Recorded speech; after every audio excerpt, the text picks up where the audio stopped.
never assume that anybody knows anything about Marxism, socialism, communism, or the kind of things we talk about on these lives. Never assume that anybody knows anything about what it is we talk about on here. Because I can assure you, they don't. Well, the chances are they don't. There's exceptions to the rule. But in the United States, at this time, when you're talking about viewing the world from a Marxist perspective, understanding world events using dialectical materialism, understanding economics, you can never assume that anybody knows anything. Because they don't. The chances are that they don't. The educational system in the United States is a joke. Very little leftist information is out there.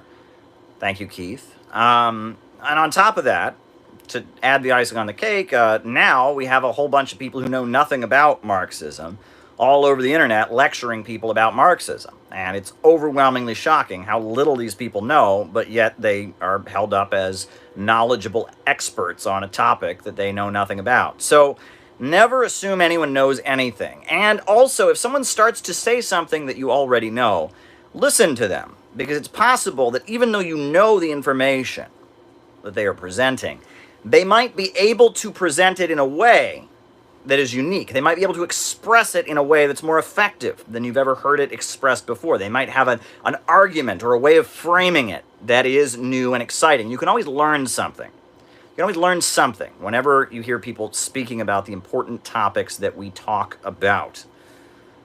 So I'm going to start out tonight by going over information about political repression in the United States and the history of political repression in the context of what's going on in Portland right now. And again, for a lot of you, this might be, just basic, yeah, knew that, moving on. But I can guarantee you, for a lot of people, it's not. It's new information. Never assume that anyone knows anything. Now, so folks, right now in Portland, we have federal officers on the streets of Portland, and they are detaining people. Grabbing people for a few hours. They're shooting tear gas at people. They're shooting people with rubber bullets. It's a major crackdown. Now, we understand these are customs enforcement officers, ICE people, Border Patrol guys that have been kind of recruited from around the country, and they've been sent by the federal government to deal with ongoing protests in Portland, Oregon. Now, many people look at this situation and are deeply, deeply disturbed. It's reminding people of fascism, people being disappeared, secret police, stormtroopers. And it fits a long-standing trend of the federal government in the United States being mobilized against dissidents, and a lot of test cases have gone on. I think there's a number of ways to interpret what the federal government of the United States is doing right now in Portland, Oregon. One way to interpret it is as a test case, right? Many governments do this around the world. In China, they do this, where they, instead of implementing a policy nationally, they test it in one city first and see how it goes, study from it, learn the results, adjust the policy, maybe do it in another city before taking it national. And it seems to me like what may be going on in Portland right now is that they are experimenting with different ways of dealing with ongoing protests and civil unrest. And essentially, this is an experiment, right? They've been dealing with them with local police, etc. Now they're experimenting with sending these federal folks in. Now these ICE people, ICE, Border Patrol, those folks, that attracts a certain crowd that have a certain worldview, don't like immigrants, are particularly big fans of the President of the United States, want him to build the wall. So it's a little bit more of, it's not representative. This isn't the FBI. This isn't the CIA. This isn't the Coast Guard. This isn't the U.S. military. This is Border Patrol and ICE guys who have a particular relationship with the Trump administration and unemployment councils. They are being dispatched to the local scene in Portland to deal with people. Now, this fits a pattern. People want to make it sound like this all started with the Trump administration. Now, it didn't. That doesn't make it okay what Trump is doing. That doesn't make it less disturbing. That doesn't mean we shouldn't be outraged about it. Please don't misinterpret me as going, yeah, but Hillary. That's not what I'm saying. You know, in 2012, at the NATO summit that was convened in Chicago, I was one of the protesters. I protested against the NATO summit. In fact, I was there for about a week ahead of time, maybe even 2 weeks ahead of time. It's been a while back. I can't remember how long I was there, but I was there for a while. And some disturbing things happened in the streets of Chicago in 2012. First of all, the most disturbing thing was the way the Occupy Wall Street Black Bloc people got very brutally beaten up. I mean, just clubbed in the face. There's video now you can watch. It was live on CNN, some of it, you know, where they just, the police, the local Chicago police, just beat bloody a lot of these Occupy Wall Street protesters. Black Bloc kind of people. They were trying to break through the police line and get to the NATO summit. The response was to be viciously violent to them. But there was a response from federal authorities as well. Now, there was some kind of anarchist house or space in Chicago where some local anarchists had allowed some anarchists from around the country to come in. And these folks, you already asked your fascism question, I got it. These folks basically, you know, they had a bunch of people sleeping over at this house. They were anarchists or whatever. And I guess, you know, somebody got something. Somebody made a joke or said something on a tape or something. So the police, the FBI raided this house. And then they took the arrested young anarchists to a place called Homan Square. And this was a black site, a torture facility that was being operated by the Chicago police. And it was being operated by the Chicago police. They'd been using it on the African-American community in their so-called war on gangs in Chicago for a long time. The African-American community had been targeted. And they took these young anarchists there and charged them with terrorism. And they were handcuffed to the floor for, you know, many hours. It's not clear exactly what went on. There was actually a lawsuit. Some of them were actually acquitted of the terrorism charges that they faced. It was pretty vicious repression that went on in Homan Square. And also, you know, 2 years prior to that, in 2010, we saw the FBI raid the homes of leaders of the Freedom Road Socialist Organization. You know, the FBI went to the homes of almost every member of the group, and they raided the homes. They took their property, all their phones, all their computers, everything from them. You know, some of their children's artwork they took from them. I mean, just they took all their property, SWAT teams kicking open the doors and taking all their stuff. That was in 2010. They were then called before a grand jury, which they refused to testify. That was a big incident. You can read about what was done to the Freedom Road Socialist Organization. And they went after a website called Electronic Intifada, which was a pro-Palestine. It's still a pro-Palestine website. They went pretty viciously after them. They pretty viciously went after a Palestinian woman who lives in Chicago by the name of Razmia Oda. And they went after her pretty viciously and tried to send her to prison for a long time, claiming she'd lied on her immigration forms. It was a pretty intense situation, and that was the Chicago wing of the FBI, the Chicago Police Department, and that was Obama's division, right? You have to remember, that was Obama's city. So that was going on, right? You know about the National Defense Authorization Act, the NDAA, that allows for federal detentions. Basically, it suspends habeas corpus. In the name of fighting terrorism or whatever, you can oppose... You can detain people without charges. And they did that here in New York City, it's important to note. During the height of the Black Lives Matter protests we saw over the last few months, a federal judge suspended habeas corpus and gave the NYPD the right to hold people indefinitely and not process them. That was very disturbing, and a number of protesters here in New York were detained without charges, right? Now, people talk about, you know, furthermore, if you would go a little bit further back to the Bush administration, and what was done with the Patriot Act and the indefinite detention of quote-unquote enemy combatants at Guantanamo Bay. There was that. Furthermore, there was there was a lot of cases where there were frame-ups of the Muslim community, where they get somebody, they send a provocateur into a mosque, they find somebody making a joke or something to that effect, they get arrested, and then it's on the front page of the newspaper. The FBI or the local NYPD stopped a terrorist attack. Huge victory.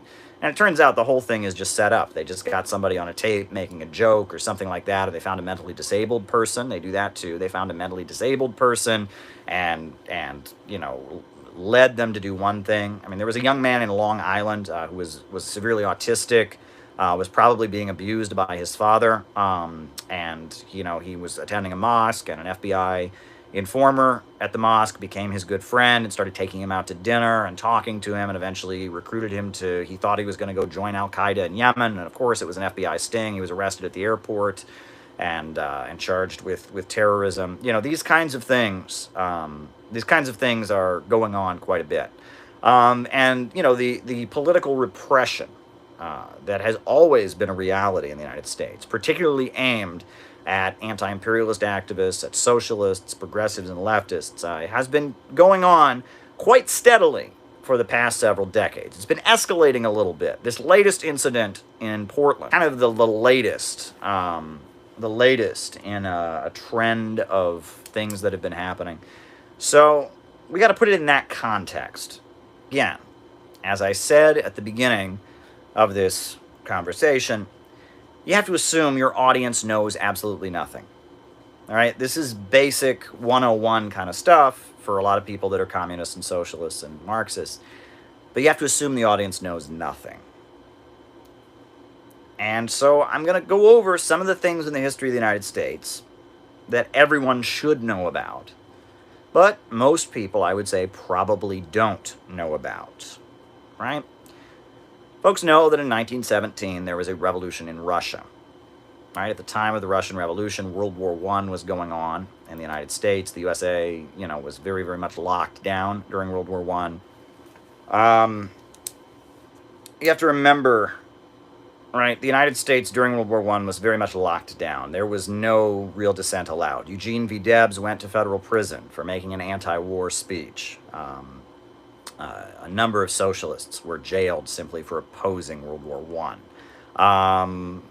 Other examples, it was crazy. They actually jailed someone for making a patriotic movie during World War I that was called The Spirit of 1776, and it was designed to inspire people to go out and fight World War I. It was a silent movie they made in 1917. Well, because it portrayed the British as the enemy, they said it was a subversive film, and the filmmaker was arrested and put in prison for making a movie about the American Revolution designed to inspire people to be patriotic. Anyway, after World War I ended, right, the Soviet Union still existed.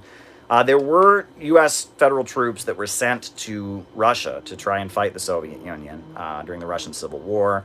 There was a number of them that actually defected. There were guys from Minnesota and Wisconsin. A lot of them spoke Russian. They were recent immigrants, and they had been fighting World War I, and they were all excited. They thought they were going to go home, and then the U.S. military said to them, "Oh, you're going to Russia to fight these Bolsheviks." And they actually started saying, what are we doing here? A lot of them had been around the Socialist Party and the industrial workers of the world.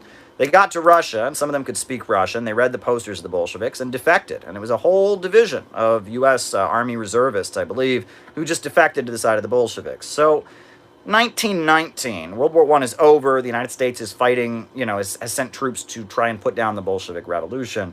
And across the United States, there are many people that are sympathetic to the Bolsheviks. A lot of them. There was the Socialist Party, and there was the Industrial Workers of the World, and the Communist Party was starting to be formed. There was the Communist Labor Party, and there was the, Revolutionary Committee of the Socialist Party, and there was the Communist Party that was underground, and so there was, the beginnings of what led to the formation of the Communist Party USA. So many people around the country were sympathetic to the Bolsheviks. And there were a lot of anarchists who I guess thought that because of the Russian Revolution, they were inspired, right? They thought that was, this was proof that revolution globally was on the brink. So they did some bombings. There were some bombings in Washington, D.C. and other places by some individual terrorists, individual people that were crazy and engaging in ultra-left adventurism.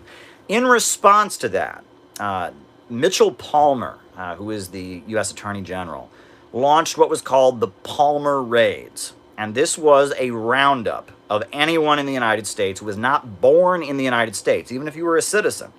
If you were not born in the United States and you were a socialist, communist, or anarchist, they rounded you up. And it was like in the middle of the night, all over the country, the Justice Department, there was no FBI back then, but DOJ men rounded up people. And deported them from the country. Thousands of people were just rounded up, had no idea it was coming, rounded up and deported simply because they believed in socialism or communism or anarchism or were associated with the labor movement or associated with the advocation of the women's right to vote or something like that. They were an activist, they were considered to be a leftist, and they were not born in the country, so they were all deported. It was very big. It was a very big incident. The Palmer Raids, it was called. Probably the most famous person who was deported during the Palmer Raids was Emma Goldman. She was this well-known anarchist in New York City.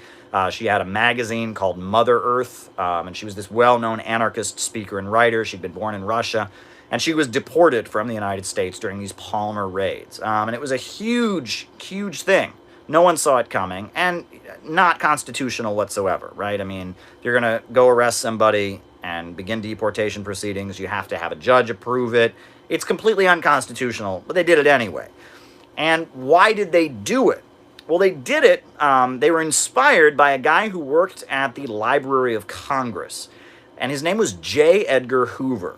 Now, J. Edgar Hoover was a librarian. He worked at the Library of Congress, and he lived with his mother. And when the Russian Revolution happened, he was a librarian, so he did a lot of reading, and he made himself like the expert on communism in Washington, D.C., and he started giving lectures on the evils of communism, these very, very exciting, lectures on like what communism is, how dangerous communists are, they're coming to get you, and these lectures were quite exciting. I mean, they were like shows, and he would do performances and all of that, and people would get really into it, and they'd come out pumped up, scared of the communist threat. Members of Congress started going to his lectures. Members of Congress, people in President Woodrow Wilson's administration. J. Edgar Hoover was kind of this really, really, well-known flim-flam man, a congressional librarian he kind of seized the moment and became the expert on communism. So he got everyone in D.C. pumped up. The communists are coming. The Reds are coming. And so at that point, he was appointed to work in the Department of Justice, and they gave him his own division of the Department of Justice for the purpose of fighting communists. That's what the original intention was. It was called the Bureau of Investigation, BOI. Later they changed it to what it is known as, which is the Federal Bureau of Investigation, the FBI. That's how the FBI got started. J. Edgar Hoover was a flim-flam man, and he scared the pants off of a bunch of members of Congress and gave these really exciting presentations about communists are everywhere and they're coming to get you. And there were some bombings. Let's remember, there were some bombings in Washington, D.C. Some homes were blown up and stuff by anarchists, and so people were already on edge. He seized the moment and ended up becoming the founder of the FBI. Now, we know he was gay. He lived with his mother. He had this very strange relationship with his mother. There are photographs claiming he was a cross-dresser. That's not confirmed whether those photographs are real, but it is kind of understood he was gay. He lived, after his mother died, he lived with his partner. He was a very strange man, and he was gay, but he was very homophobic. He was vicious to the gay rights movement, just vicious to the gay rights movement. That was J. Edgar Hoover. So, J. Edgar Hoover, he became kind of the face of the FBI, and during the 1930s, during the Roosevelt era, right? And Roosevelt was very progressive. He didn't go after the communists because the communists were kind of in an alliance with Roosevelt and the Roosevelt administration. But he did go after bank robbers. And he kind of turned the FBI into like his little kind of cult of personality. The FBI distributed comic books about J. Edgar Hoover fighting the bad guys. There were radio shows paid for by the FBI that portrayed J. Edgar Hoover as this kind of action hero. It was a little bit strange. And J. Edgar Hoover, the FBI was it was a section of the Department of Justice. People think that the Department of Justice and the FBI are the same thing. The Department of Justice is a very big institution, right? And people say, well, the FBI is just the guys who work for the Department of Justice. It's like they're cops. Wrong. The Department of Justice has always had guys with guns who go and arrest people. ever since it's existed. The DOJ has always done that. FBI is a special thing. It's kind of like a military order. You know, back in ancient Rome, you know, they had the Roman army, but they would have special, like, divisions that worshipped special gods and had special uniforms and had a special mission. People talk about the mystery cults. That's kind of what the FBI is. The FBI is a special division of the U.S. Department of Justice that was set up specifically to fight subversives and communists. It took on other purposes like fighting drugs and bank robbers and stuff like that. But it started out as the anti-communist kind of special elite fighting force set up by J. Edgar Hoover. And it was specifically set up to target communists, and it was very much a cult of personality around J. Edgar Hoover. I mean, it was, you know, they were Hoover's men. Hoover was their leader. That's the FBI, a very strange history. But after the Second World War ended, the FBI really started going after communists. Now, a lot of people know about COINTELPRO. COINTELPRO. That was an FBI program. It started in the 1950s, went through the 1970s. It was ended in the mid-70s. It was a program to go after dissidents and what they deemed subversives in the United States, people with dissident views, going after the political left. What's interesting, though, and people don't point this out, and I actually did a great interview on Fault Lines Radio about this Monday morning. You know, it's on the YouTube channel. You can check it out. That the name of the program, COINTELPRO. COINTELPRO. What does it stand for? It stands for Counterintelligence Program. Counterintelligence Program. Now, wait a second. This is a program they used to go after the Black Panthers, to go after the Nation of Islam, to go after the Communist Party. You know, this was a very, very specific program to go after specific groups. Why did they call it COINTELPRO? It's a strange name, isn't it? Well, the reason that they specifically went after dissident groups but called it counterintelligence program was because of the fact that just like today, exactly like today, the FBI and the U.S. media maintained that leftist dissent, protests among the African-American community, disagreements among Americans about politics were all part of some kind of Russian conspiracy. All right? They maintained that the Communist Party USA was a spy ring. It wasn't. No member of the Communist Party has ever been convicted or arrested for spying, right? The group had nothing to do with intelligence. You know, there you go, right? Some people say the Rosenbergs. Well, they were long out of the Communist Party before their alleged activities, which many people maintain they're not even guilty of, but they had quit the Communist Party long before they did anything allegedly. So, you know, the Communist Party USA was never a spying or intelligence organization, and in fact, it did a lot to maintain the fact that it was an American party. You know, at one point, they were talking about Soviet America. They stopped talking that way because they wanted to make clear, I mean, they made clear that they felt like if George Washington, Abraham Lincoln, and Thomas Jefferson were alive today, they'd be members of the Communist Party. They made a point of highlighting leaders like William Z. Foster and Gus Hall and Paul Robeson and Angela Davis, making clear they weren't a Russian organization. That didn't matter, right? The FBI declared the Communist Party was just some kind of Russian spy operation. The FBI also maintained that the Black freedom struggle and the civil rights movement was some kind of Russian conspiracy. Just like today. New York Times runs articles saying exactly the same kind of crap today. The exact same kind of crap. But just like back then, I mean, just like today, back then, right? Read about what the FBI said about Dr. Martin Luther King, that he was a Soviet agent. They had this photograph, they claimed it was Dr. Martin Luther King at a communist training school.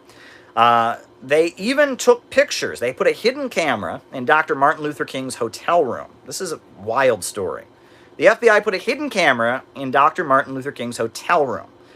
And Dr. Martin Luther King was in the bathtub talking to one of his associates, Bayard Rustin. Now, Bayard Rustin was known to be gay. That's why Bayard Rustin was often not, on the front page of things, is because he was known to be gay.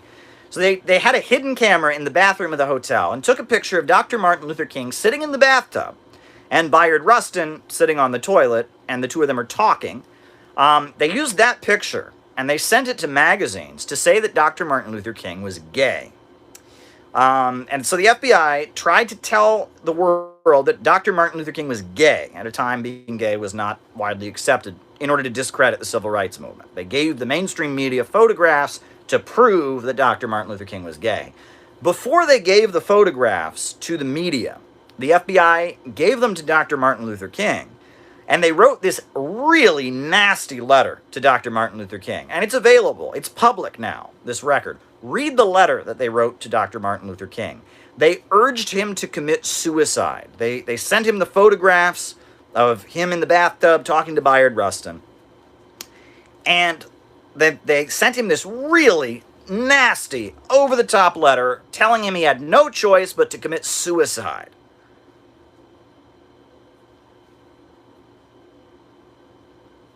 Well, Dr. Martin Luther King didn't commit suicide. The news story, it got a little bit of publicity. It wasn't a big deal, and everything kind of moved on.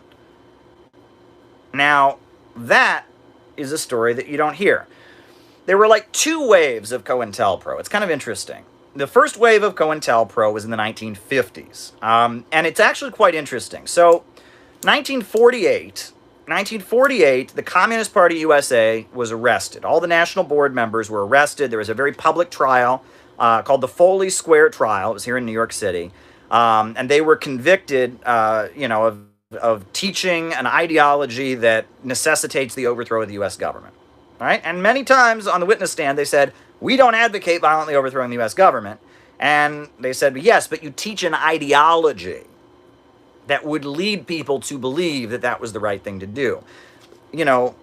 They convicted William Z. Foster and Eugene Dennis and Gus Hall and Henry Winston and all kinds of leaders of the Communist Party, not for anything they actually said, but for things that Marx and Lenin said. They took quotes from the Communist Manifesto, quotes from Lenin's book, The State and Revolution. That was the justification. Even though the Communist Party made clear they didn't believe in violently overthrowing the government, it didn't matter. And there's actually a very good book that William Z. Foster wrote, and it's online, the PDF of it, called In Defense of the Communist Party. In Defense of the Communist Party and its indicted leaders. And it shows how the charge that the Communist Party advocated violence or violent overthrow was wrong. I mean, and it just dissects the point by point. That's regardless. In 1948, they started federally prosecuting the Communist Party, jailing anyone who was in it. Local governments also started doing that. California, Indiana, Ohio, Pennsylvania, states like that also started jailing the local Communist Party members. So like the national leaders were jailed in federal prison. The local leaders were jailed. In California, they subpoenaed a woman who was a leader of the California Communist Party. And they asked her, they read her a list of names. Is this person a member of the Communist Party? And of course, she wasn't going to speak up on other people, so she refused to answer the question. So they gave her like a year in prison for every answer she didn't give. Every answer she didn't give was 1 year. So it's like, is this person a member? I won't answer that. 1 year in jail. 1 year in jail. I mean, it went on and on and on. You can read about it. Just horrendous stuff. And eventually she did get out of prison. The courts eventually overruled it, which I'll get to. So 1948, 1949, 1950, 1951, you have a law that's passed called the McCarran Internal Security Act. And this is a law that says that the Department of Justice has to create a list of people that are subversive. A list of 2 million people in the country that are subversives. And in a national emergency, these people will be rounded up and put in concentration camps or prison camps, detention camps, right? It's called the McCarran Internal Security Act. You can Google it. And so at that point, the FBI and the Department of Justice made this list of 2 million Americans, 2 million Americans that were considered to be subversives. They had this list, this official list of 2 million people. And in response to this, the Communist Party basically became an underground organization at that point. And you can read in, there's a very good memoir by Nelson Peary called Black Radical. And he talks about how he became kind of an underground member. He got a fake Social Security card. And he was like an underground member of the Communist Party. And the Communist Party basically anticipated that if the Korean War were to intensify, they would be rounded up and put in prison camps. That's really, again, the fact there was actually a federal law passed to put communists in concentration camps, eventually overturned by the courts. So all of this continues. 1954, Stalin died. I think it was 53. 53 or 54, Stalin died. The Rosenbergs got executed. The Vatican and a lot of European countries condemned the execution of the Rosenbergs. 1953, Stalin died, yes. And, Khrushchev it started to look like who was going to come after Stalin. 1956, Khrushchev comes after Stalin, was willing to negotiate with the United States. And on top of that, the Communist Party was not crushed. And if you read, what was written at that time, the FBI and all of them were blown away. The Communist Party, despite everything, maintained at least 10,000 members. 10,000 members, despite the fact that they were public enemy number one, that all their members were on lists that would go to concentration camps. 10,000 people, at least, remained loyal members of the Communist Party. So then, towards the end of the 1950s, that's when COINTELPRO started. COINTELPRO started after they realized that after they'd gone after the Communist Party for 6 or 7 years with everything they had, everything they possibly had, it didn't work. And that there were still roughly 10,000 members of the group. It still functioned as an underground organization, still had a lot of influence. The International Longshore Warehouse Union, ILWU, was still kind of controlled by them. Hollywood screenwriters, they went after Hollywood screenwriters that were members, the Hollywood 10, very famous, Dalton Trumbo and others. So after that, they figured that the FBI just going after the Communist Party, prosecuting them, trying to jail them, wasn't going to work. So in 1957, there was a Supreme Court ruling called Yates versus the United States. And basically what happened was, and this was, again, 56 is when Khrushchev gave his secret speech. 57, the next year, the Supreme Court rules that the Communist Party can legally exist as long as they don't advocate the violent overthrow of the government, right? And this guy, Yates, he was a member of the Communist Party. He'd been sent to prison for it, and he didn't advocate overthrow of the government. And they could prove many, many times he had said, I don't advocate violent overthrow of the government. I'm against violence. He'd never done anything illegal. He had just been a member of the Communist Party.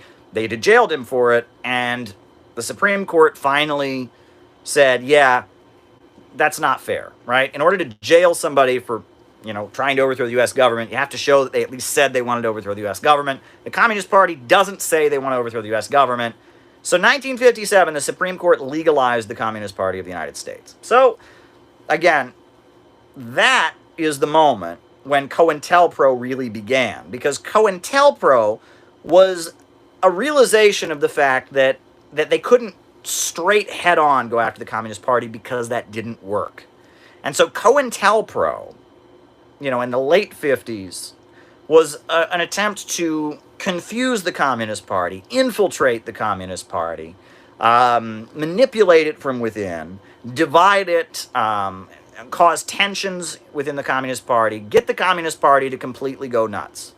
And they'd been doing this for a while. One of the things fascinating that they did is in the 1950s, the Communist Party had a purge of people accused of racial prejudice. And, you would think that would be a good thing, right? You don't want to have racists in your Communist Party, especially at that time the civil rights movement was going on. Race was a big issue. But the FBI infiltrators of the Communist Party were using this purge to accuse people who weren't racist of being racist. And they created this atmosphere where they kicked out a lot of really good people on trumped-up charges of being racists. And it was later found out the FBI had staged the whole thing. Howard Fast, was a famous writer who was a member of the Communist Party at the time, talked about how they tried to expel him from the Communist Party because he had used the word boy. He'd written an article about African-American children in the South and how they were affected by Jim Crow, and he used the phrase in his article, young black boys. They said that referring to an African-American person as a boy is racist. Now, you would assume that, if somebody, you're right, that is, to be fair, right? There's a whole history of boy being used as a pejorative term by, racists and such, but they could have just talked to him about it, right? They could have just said to him, hey, we had to change this is not cool, but they actually, almost kicked him out of the party for it, and we've later found out that was FBI, and the FBI basically was trying to get as many members of the Communist Party kicked out over false charges of racism as they possibly could. And that was an FBI program to hurt, the Communist Party. It was IDPOL. IDPOL. basically. I mean, they were using the fact that the Communist Party was a very anti-racist organization. They were using that against the Communist Party. They saw that one of the strengths of the Communist Party was the black community really trusted them. They were one of the only anti-racist groups. And so they used this strength against them. And they got Communist Party members kicking each other out and accusing each other of being racist. It was particularly evil. How they operated. In the book Black Bolshevik by Harry Haywood, he talks about this. It was particularly maniacal what they were doing. Anyway, but COINTELPRO really escalates in the late 50s when they realize that they can't just outlaw the Communist Party, so they're going to try and manipulate it from within. There's other things that go on.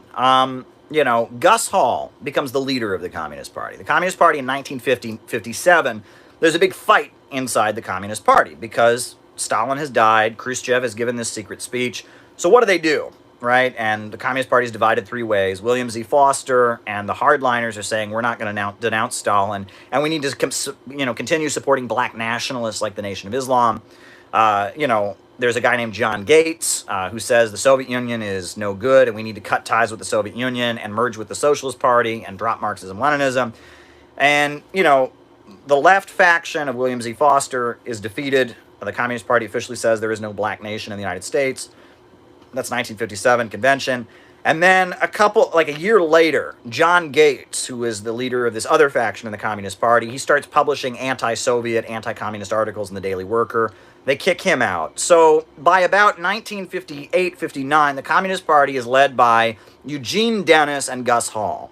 They're the leaders of the Communist Party. And the Communist Party is much smaller because a lot of people got kicked out or resigned in response to the secret speech of Khrushchev or whatnot. So the Communist Party is much smaller. It's about 2,000 people at that point. But every year the Communist Party has the May Day parade in New York City, which is this demonstration where they march with the American flag and the Soviet flag, and they're the Communist Party and they have their little parade. So it's very fascinating. There's a good book called The Threat of Greatest Magnitude, which is about FBI infiltration of the Communist Party and some of the Maoist groups.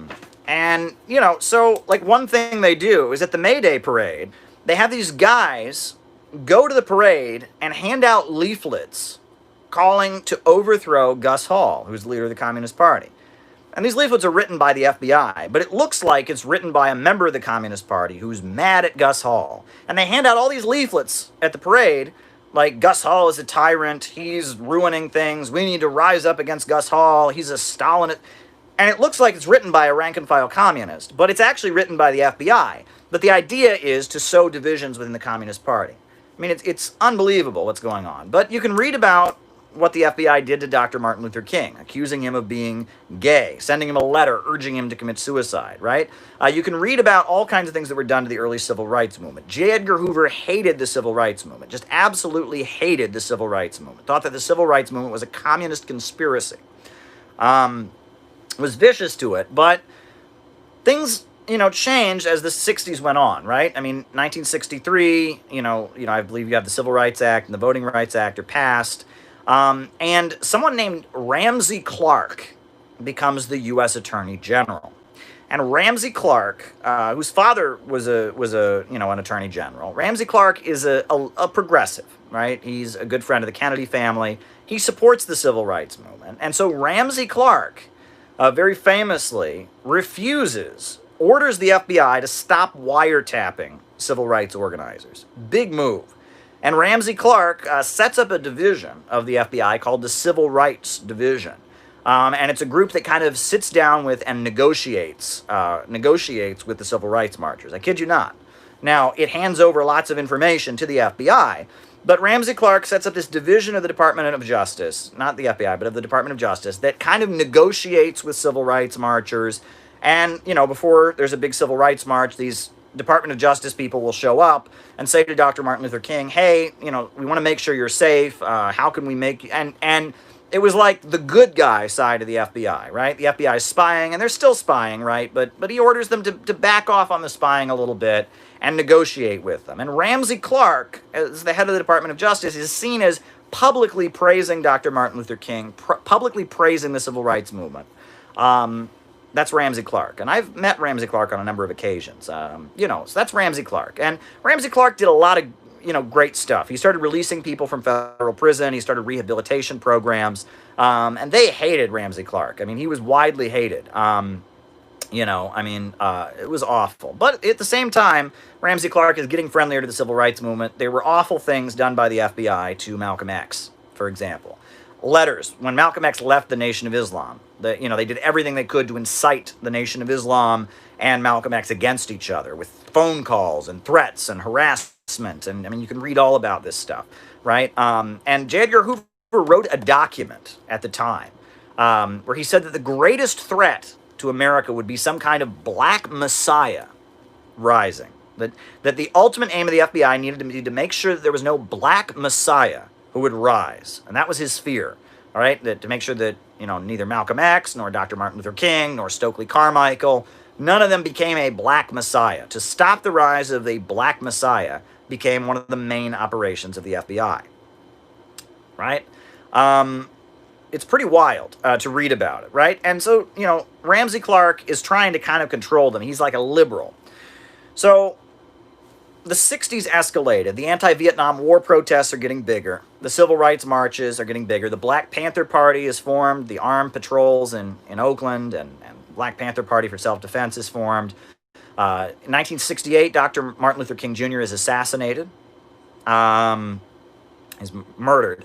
And so there's protests and urban rebellions all over the country. Just huge uprisings taking place all across the country. So Richard Nixon is running on a platform calling himself the law and order candidate who stands for the silent majority. And and Richard Nixon actually says one of the first things he will do when he gets elected is fire Ramsey Clark. And he says this in numerous speeches. One of the first things I will do when I get elected is fire Ramsey Clark. I will fire Ramsey Clark. And of course, Richard Nixon wins the election, fires Ramsey Clark. That's 1968. 1969, the leader of the Black Panther Party of Chicago, Fred Hampton, is assassinated, killed in his bed. And what do the newspapers all say after the FBI and the local Chicago police murder? It's an assassination. They go into his apartment. All the bullets are going one way. They just blow him away. But what do they call it in the newspaper? They call it a vicious panther attack. Right? 2 people were killed, Mark Clark and Fred Hampton. But the headline of the Chicago newspaper that day, the next morning, was Vicious Panther Attack, 2 Left Dead. Right? Mainstream media lies. Let me repeat this. Mainstream media lies. Let me repeat that one more time. Mainstream U.S. media lies. Did everyone hear me say that? Did everyone hear me say that? Do I need to say it one more time? Mainstream U.S. media lies, right? They actually did tours. The Black Panther Party organized tours of the apartment building where people went in and looked and they saw with their own eyes. I mean, that the bullets were all going, there was no bullet holes, that these bullet holes that they said were him shooting at them were actually nail holes. All the bullets were one way. He was killed in his bed. He was sleeping and they blew him away in his bed. It was an assassination of Fred Hampton, a leader of the Black Panther Party, right? The Black Panther Party had started a free breakfast program where they were giving breakfast to hungry children. And J. Edgar Hoover wrote a memo saying that this free breakfast program was the biggest threat to the internal security of the United States because all these young African-American children that are, quote, impressionable are learning about communism. And it's true. They would read them Mao's Little Red Book, and they would teach them about communism while they were giving them a free breakfast program, a free breakfast. So that's why, interestingly, the Nixon administration started the federal breakfast program. It was to get them away from the Black Panthers. The idea is we better give these kids free breakfast in school so they don't get it from the Black Panthers. Pretty wild, right? So, COINTELPRO is going on. It continues. I mean, and they're going after the anti-Vietnam War protesters. They're going after everybody. They're just going after everybody, right? The peace movement, feminists, anybody. So there's a kind of a hippie suburb in Philadelphia. It's called Media, Pennsylvania. And there was a group of people in Media, Pennsylvania, who were kind of leftists and activists. You can read about this. This is one of the most wild stories. There's a group of left-wing activists in Media, Pennsylvania, who break into the FBI office and steal a whole bunch of their files. Read about this. It's wild. So these local activists, they get together and secretly break into the FBI office and steal their files and start handing and then anonymously passing the files on to the media.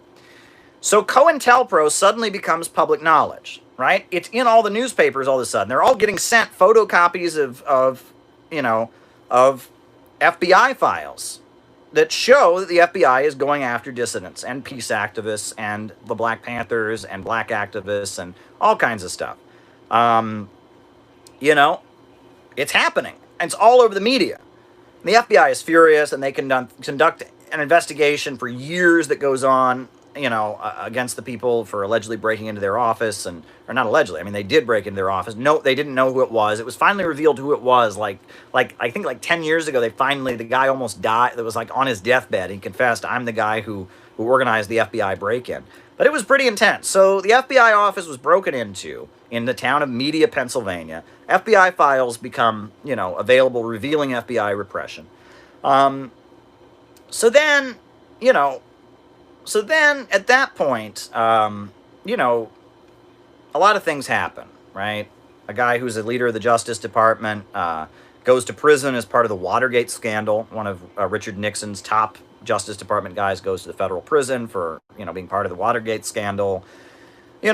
Jimmy Carter gets elected. And so Congress starts investigating the FBI and the CIA. There's a program called the Church Committee. And you can read about the Church Committee. And it was a congressional committee that started investigating the FBI and revealing all the nasty, dirty tricks they did in the 60s and 70s. And it was very much because the country was starting to calm down. Jimmy Carter was president.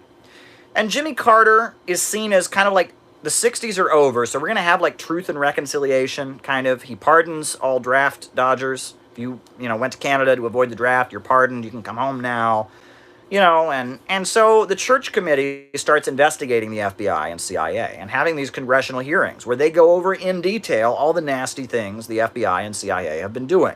They reveal, number one, that the CIA has been distributing drugs on college campuses all across the country.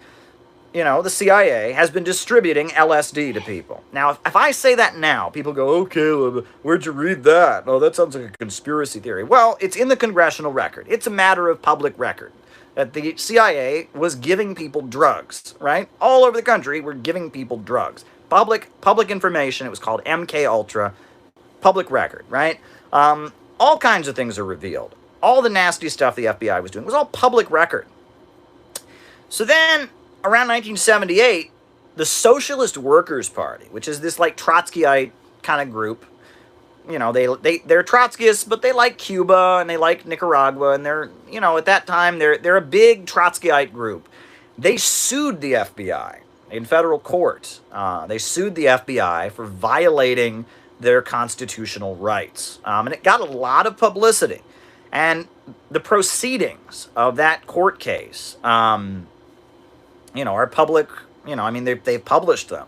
You should read it. Pathfinder Press has published the proceedings of that case. You can read about all the things the FBI did to keep the Socialist Workers' Party from winning local elections, to keep the Socialist Workers' Party from recruiting people, to get their members arrested on false charges, all kinds of stuff against the Socialist Workers' Party. And you can bet they did it to the Communist Party. You can bet they did it to every lefty group, right? It's a lot of it's public record now. They sued the FBI and actually won thousands of dollars in court in reparations.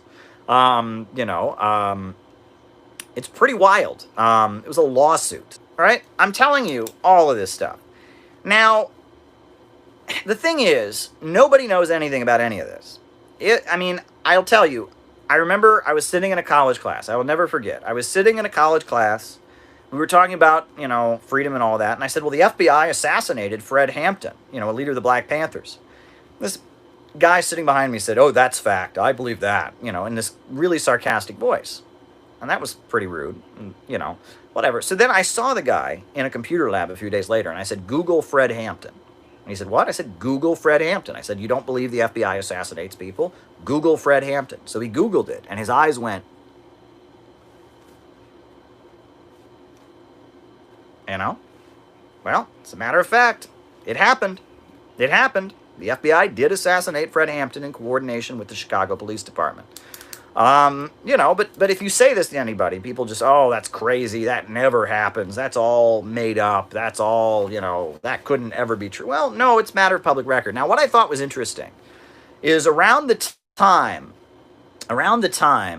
that that Obama got elected, you'll remember that Leonardo DiCaprio made a movie about the life of J. Edgar Hoover. And I saw that movie, and part of me felt really vindicated, because it's like I'd been telling people this stuff for years. I've been telling my family, I've been telling my coworkers and my classmates about the FBI and all the stuff it did to dissidents and radicals, and they all responded with, oh, that's wacky, that's not true, that's made up, that's you know, and now it was on the silver screen, right? But what I thought was interesting, though, is if you watch the movie, they make it out as if it's just one guy. They make it like, the movie makes it like psychoanalytical, right? That the FBI went after Dr. Martin Luther King and went after communists because J. Edgar Hoover had issues with his mom. That's basically what you'd get from the movie.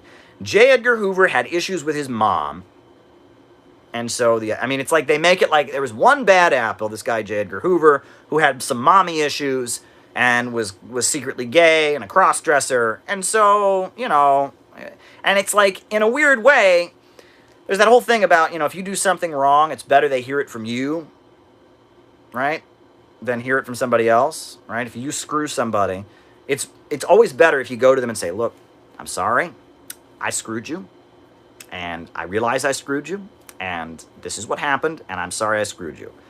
Everyone knows it's always better if you do it that way than if somebody, you know, you think everything's fine, and somebody else says, hey, did you hear this person just screwed you? And then they go, you screwed me. And then there's outrage, right? And it's like, I watched that movie.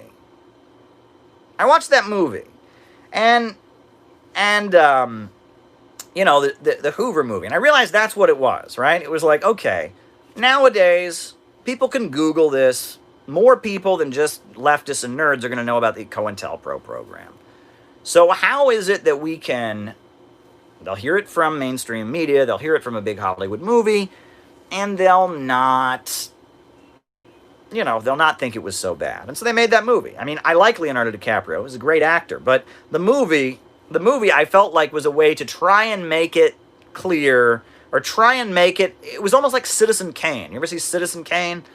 It was like they made a Citizen Kane movie about J. Edgar Hoover to try and make it about one man's psychological issues, and how they almost made it sound like he started out good. Like he started out good fighting communists and anarchists at the end of World War I when there were these bombings. He started out good, but the power got to his head, and he had mommy issues. And it's like you watch it, they're not getting at the reality of what was happening, which was that in the 1960s and 70s, the black community was in revolt. The college students were in revolt. The country was facing a big political upsurge. And instead of the government allowing people to exercise their democratic rights, they had a program called COINTELPRO, counterintelligence program, saying they were all a bunch of Russian bots and trolls, just like they say now.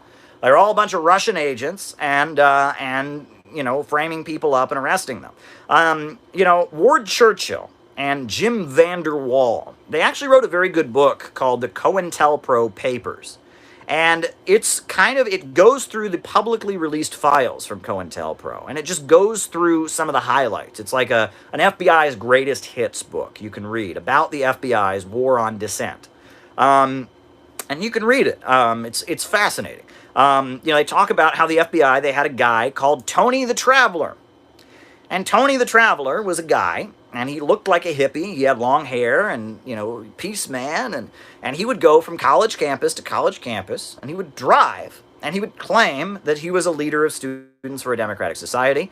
And he would get to a college campus, and he would teach people in Students for a Democratic Society how to make bombs.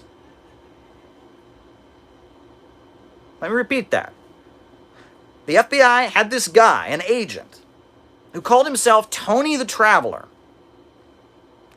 driving around from college campus to college campus, teaching people how to make bombs.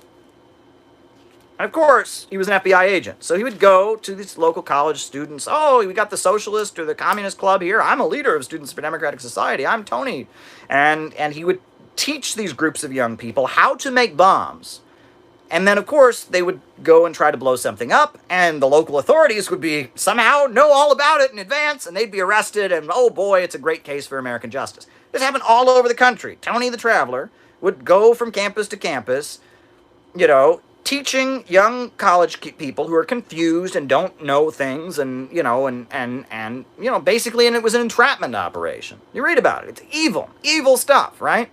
Evil stuff, right? But this went on. I don't endorse Ward Churchill in a lot of ways. I disagree with him. But take a listen to some of the lectures he's given. Take a read, his book, the COINTELPRO Papers. It's all there. It all speaks for itself. It's pretty wild. So now, today, we've got federal agents on the streets of Portland battling against protesters. Right? They're not FBI. They're not CIA. They're not Department of Justice. These are Border Patrol and ICE guys. And honestly, I must say, I'm disturbed by this. And I said at the beginning of this broadcast that this might be a test case. Right? This very well could be a test case. They're trying to see if this works. And if it works, they'll apply it in other cities. But it also occurred to me that it could be something else. Because the thing is, what law enforcement is supposed to do when there is protest, violence in the streets, is they're supposed to calm things down. And you'll notice that is not what law enforcement has been doing in Portland. Things in Portland have not calmed down. They have not calmed down. That is in no conceivable way can you say that these federal agents going, it's like, oh, there are all kinds of bad protests going on. But luckily, Donald Trump sent in the federal agents and everything calmed down. Well, no, that's not what happened. In fact, things have gotten even more intense since they've been there, which might be the goal.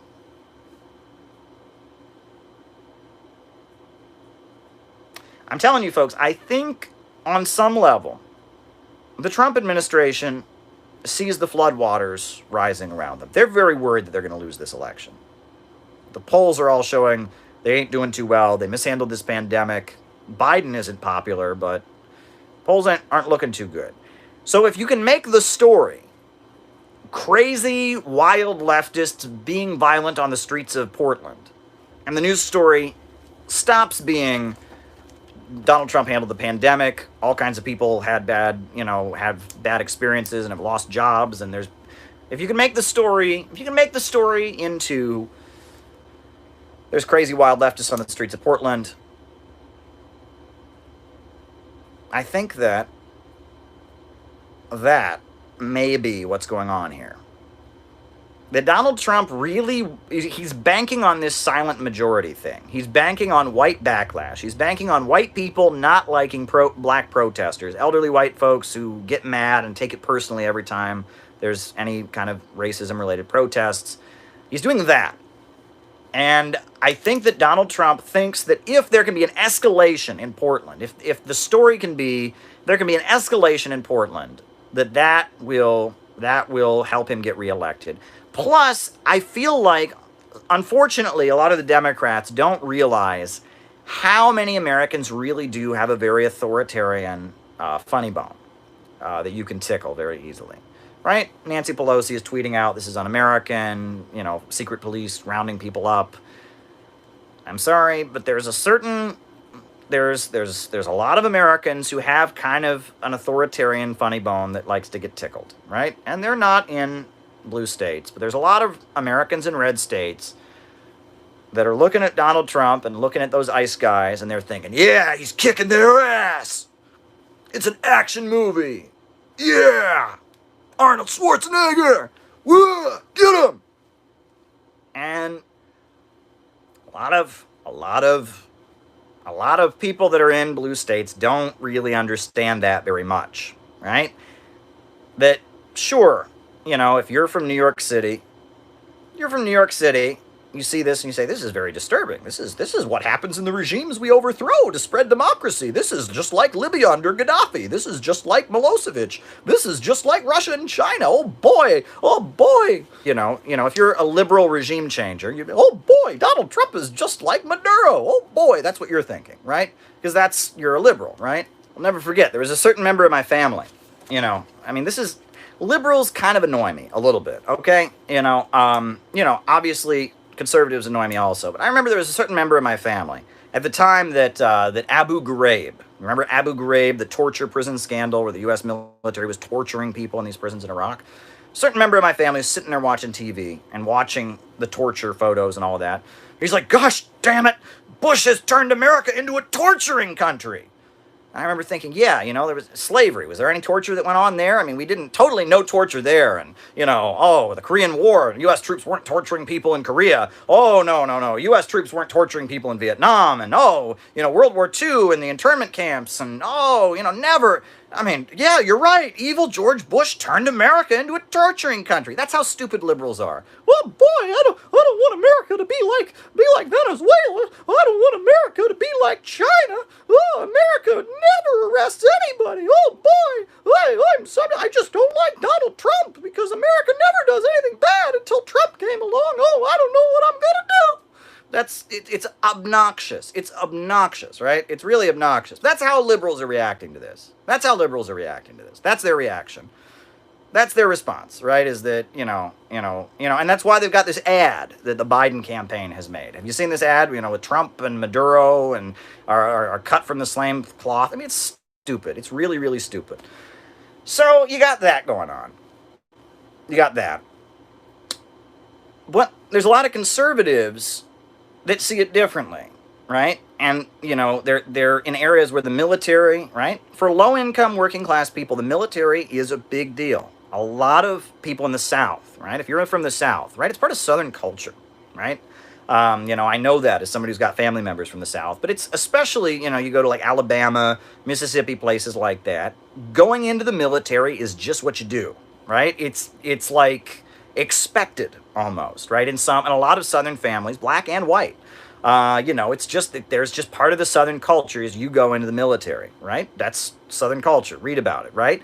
Places like the Florida Panhandle, where the military is a hugely influential thing, right? You go to the Florida Panhandle, the military is so much part of what you do. You go to Oklahoma, you go to certain parts of Texas, right? For a lot of low-income people in the United States, the military is just part of their life.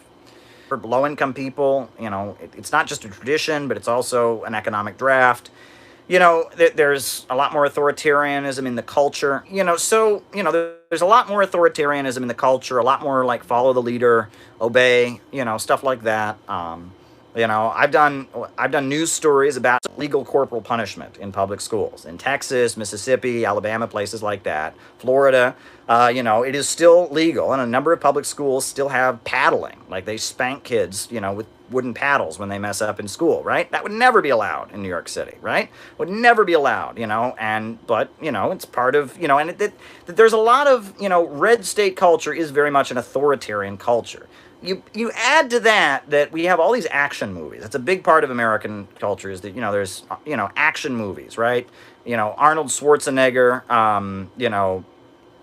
other, it's, so there are a lot of Americans, and this is what a lot of people don't understand, is that maybe when you, as a Democrat, maybe when you look at what's going on in Portland, you're horrified. But there's a lot of conservative folks who say, finally, Donald Trump is getting shit done. That's right. These people are out there breaking the law, and Donald Trump is kicking their ass. That's what you don't. And this kind of blue state mentality that a lot of liberals have, they don't seem to understand that people respect strength, especially people who are particularly weak. People who are particularly weak, right? Maybe they did experience some child abuse. Maybe they did get bullied a lot. People like that who've been kind of psychologically broken in some ways. That's what they do in basic training, by the way. They break you down and build you back up again, right? It's kind of this, traumatizing brainwashing they do in the U.S. military.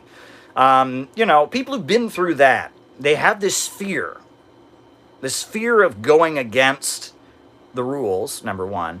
And they also have this admiration for powerful people because deep down they wish they were powerful. They've kind of been broken internally. And they see powerful people and they're like, oh, I wish I could be one of those. So they just kind of worship powerful people, and they have this terror. And in some cases, they even have an aversion to anyone they perceive as weak or poor or in danger because they have this fear that somehow, if they empathize with people that are starving and hungry and oppressed, that they'll become like them. It's like a disease they'll get. It's really sad what goes on. This is the authoritarian mentality, right? This is a cultivated mentality that people develop. So Donald Trump, to some people, by escalating the situation in Portland and having his Border Patrol guys running around acting crazy on the streets of Portland and shooting people in the head with munitions and grabbing people and detaining them for a few hours, some people in their minds, some people are going to see this and get a hard-on for Donald Trump. I hate to use crass language there, but that's what's going to happen. So you can't assume that everyone reacts to everything. You know, if you ever read books on public speaking, one of the first things they tell you is everyone hears every word differently. If I say the word tree to you, and I ask you what comes into your mind, you would think everyone would have the exact same image of a tree. You would be wrong. What does the word tree mean to you? The answer is going to be different from every single person. Every person brings to different events their own background, their own life experiences, their own consciousness, right? Nothing stands alone. So, you have to remember that. Not everyone sees every event the same way you do.